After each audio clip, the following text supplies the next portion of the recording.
Hello बच्चों, कैसे हो। चलो आज हम हिंदी में आप लोगों को कथा भारती की कहानी ध्रुव यात्रा, जो किसकी है ध्रुव यात्रा, जैनेन्द्र कुमार की ध्रुव यात्रा सुनाते हैं, मतलब कहानी बताते हैं। तो इस कहानी में सबसे पहले हमें जान लेना है कि इस कहानी में है क्या। इस कहानी में मतलब ध्रुव यात्रा हिंदी के मतलब जैनेन्द्र कुमार के द्वारा लिखी हुई कहानी है, जो कि एक मनोवैज्ञानिक कहानी है, एक मार्मिक कहानी है, जिसमें मतलब जैनेन्द्र ने मानवीय संवेदना का मनोवैज्ञानिक रूप से मतलब उसका दृष्टिकोण स्थापित किया है, जिसमें कि मतलब एक संस्कारी युवती के उत्कट प्रेम की पराकाष्ठा को दिखाया गया है। वैसे तो इसमें 3 ही पात्र हैं, मतलब मुख्य पात्र 3 है, वैसे और भी पात्र हैं लेकिन मुख्य पात्र 3 है। ये राजा रिपुदमन बहादुर और उर्मिला और उसका पिता। तो वैसे इसमें मतलब प्रेम को एक पवित्र बंधन के रूप में माना है और विवाह को एक सामाजिक बंधन के रूप में।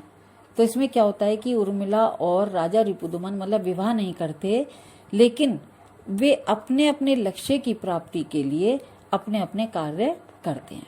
तो चलो शुरू करते हैं कहानी।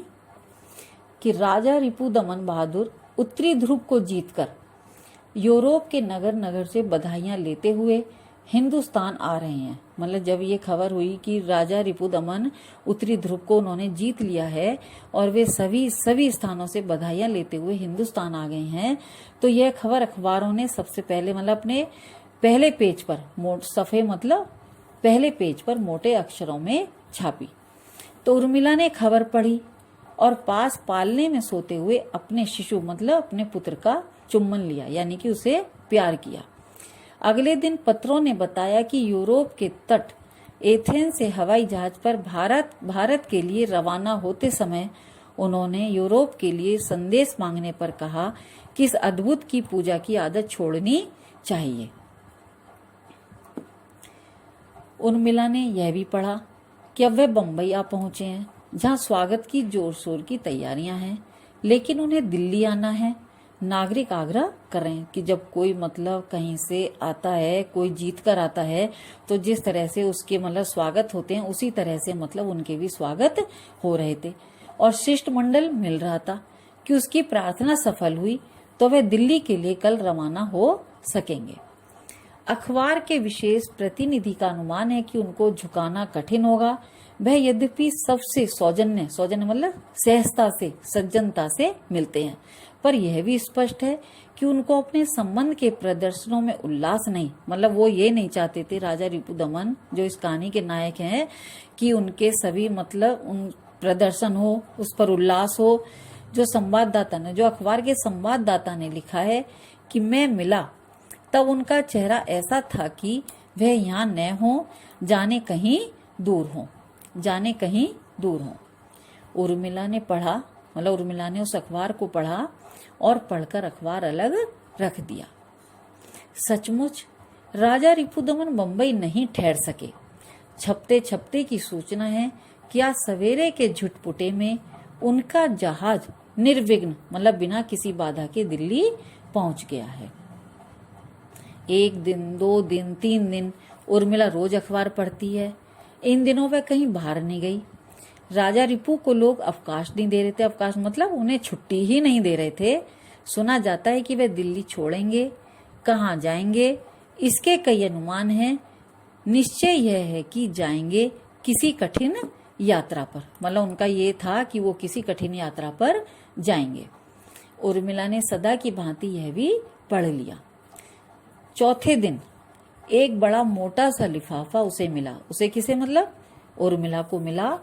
अंदर खत मतलब पत्र संक्षिप्त था, मतलब एक छोटा सा पत्र था। उसने पढ़ा और उसी तरह मोड़कर लिफाफे में रख दिया। फिर बच्चे की ओर ध्यान दिया। वह जगने को तैयार न था, क्योंकि वह सोया हुआ था और वह जगने को तैयार न था। फिर भी उठाकर उसे कंधे से लगाया और कमरे में डोलने लगी। तो बच्चों समझ में आ रही है कहानी या नहीं? जो भी कुछ कठिनाई हो तो वो उसे लिखकर डाल देना। इधर राजा रिपुदमन को अपने से शिकायत है कि उन्हें नींद कम आती है। मतलब जो राजा रिपुदमन थे कि उन्हें अपने से शिकायत होने लगी थी कि उन्हें नींद कम आती है, मन पर पूरा काबू नहीं मालूम होता, सामने की चीज पर एकाग्र मतलब वो किसी भी चीज पर अपना ध्यान नहीं लगा पा रहे थे और वे नहीं चाहते वहां ख्याल जाते हैं। कभी तो वे अपनी ही कल्पनाओं से उन्हें डर लगने लगता है कि जब उनका मन मतलब अनेक कल्पनाएं करने लगता था तो वे उसी से डरने लगते थे। अभी यूरोप से आते हुए ऊपर आसमान की तरह नीचे भी गहन और अपार नीलिमा को देखकर उन्हें होता था कि क्यों इस जहाज से मैं इस सागर में कूद नहीं पड़ूं। मतलब उनके मन में बुरे मतलब अच्छे बुरे सभी तरह के विचार आते थे। सारांश मतलब इसी तरह की अस्त व्यस्त बातें मतलब फालतू बातें उनके मन में उठाया करती हैं और वे अपने से असंतुष्ट हैं। यूरोप में ही उन्होंने मानसोपचार मतलब अपने मानसिक उपचार के संबंध में आचार्य मारुति, अब यहाँ पर ये आचार्य मारुति कौन थे, जो मतलब उर्मिला के पिता, आचार्य मारुति की ख्याति सुनी थी, मतलब उनकी प्रसिद्धि सुनी थी भारत में। और तिस पर वे दिल्ली में रहकर वे जिन मारुति को नहीं जानते थे उन्हीं के विषय में वे यूरोप के देशों से वे बड़ी श्रद्धा लेकर लौटे हैं।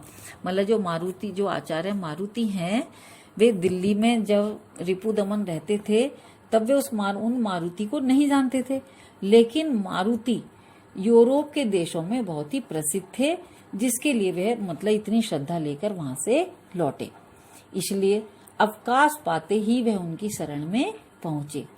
यह यद्यपि सन 1960 की बात है कि जिस वर्ष आचार्य का देहांत हुआ, पर उस समय वह जीवित थे। अभिवादन पूर्वक आचार्य ने कहा, वैद्य के पास रोगी आते हैं, विजेता मेरे किस सौभाग्य से यहाँ आए हैं। मतलब जो आचार्य मारुति थे उन्होंने राजा रिपुदमन से कहा कि वैद्य के पास यानी कि चिकित्सक के पास तो रोगी आता है और तुम तो एक विजेता हो, तो मेरे पास क्यों आए हो। रिपु, रोगी ही आपके पास आया है, विजेता तो एक छल है और उस दुनिया के छल को दुनिया के लिए। हेलो बच्चों, कैसे हो।